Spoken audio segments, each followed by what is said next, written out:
In the School of First Aid's logo, there's a Latin phrase that translates into English, bring calm to chaos. And this phrase really captures what we do as trained wilderness first aid responders. We have the unique skill to turn a chaotic medical emergency into a situation where we can actually help and make things better. The ability to stay calm is really important in wilderness first aid, but it's something that a lot of other wilderness medical schools don't teach. We'll concentrate on seeing how staying calm doesn't just help the patient feel better mentally, but also leads to better medical outcomes. Something I picked up in my EMT training goes something like this. A positive mental attitude saves more lives than good medicine, and I found this to be accurate. The way you approach things, staying positive, can really shape how a medical emergency turns out. So let's start this journey together and learn how to be that calm center in the middle of all the chaos. When we face a medical crisis, a patient's stress level skyrockets, triggering a flood of adrenaline and cortisol. This fight or flight response can hamper recovery, leading to increased heart rate, high blood pressure, and even impaired cognitive function. But here's where we, as first aid responders, can make a profound difference. Picture this: a calm voice, a composed presence, and when appropriate, a reassuring touch. These are not just comforting gestures. They are scientifically proven to mitigate stress responses. By creating a bubble of tranquility, we can stabilize heart rate and blood pressure. A calm environment encourages physical stability, which is crucial during medical emergencies. Enhanced patient cooperation. A composed patient is more likely to follow instructions, making your job as an immediate responder much easier. And improved decision making.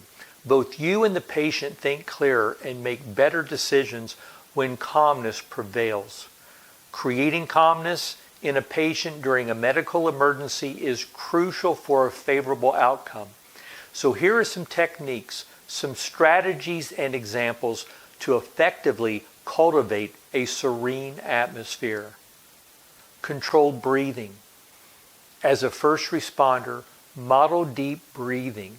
Inhale slowly for 4 seconds, hold for 4 seconds, and exhale for 4 seconds. This not only regulates your stress level, but also subconsciously encourages the patient to mirror your breathing, promoting calmness.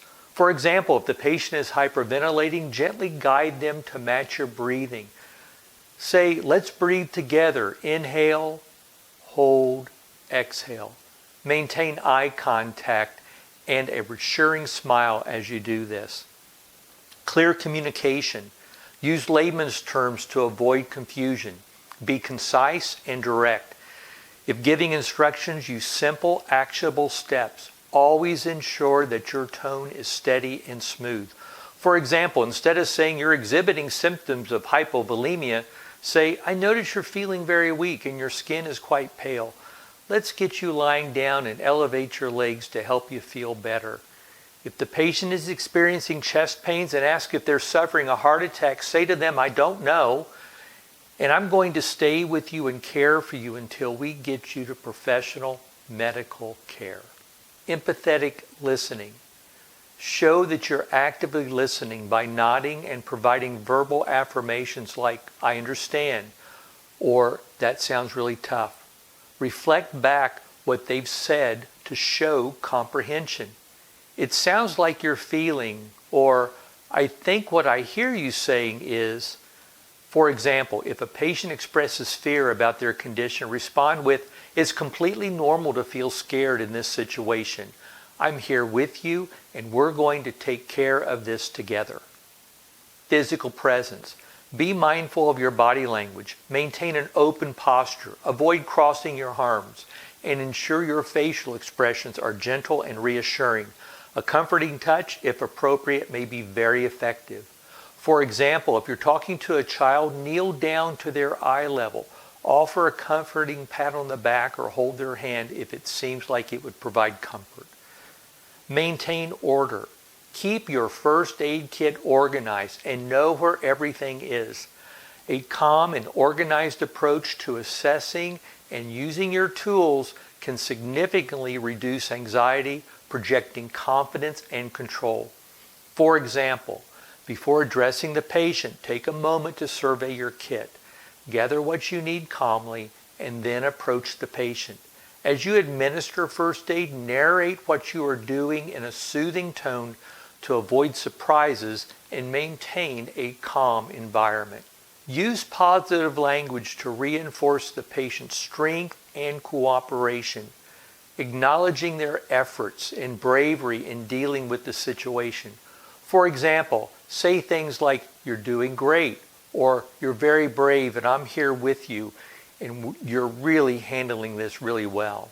Environmental control. If possible, reduce external stimuli that may contribute to stress. This could involve moving bystanders away or reducing noise or providing shade or shelter.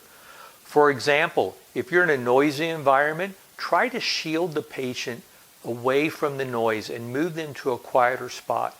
Say, "Hey, let's find a quieter place where you can feel more comfortable and we can take better care of you." And then distraction techniques. Sometimes diverting the patient's attention away from pain or anxiety can be beneficial. Engage them in light conversation about their interest. Tell a story or ask them to visualize a relaxing scene. For example, if the patient is anxious, you might say, "While we take care of this, tell me more about your favorite place to relax or a happy memory. Let's focus on that together." By incorporating these expanded techniques, first responders can create a more comprehensive environment of calm, significantly improving the patient's experience and potentially enhancing medical outcomes. Remember, the calmness you exhibit and promote can be a powerful tool in wilderness first aid.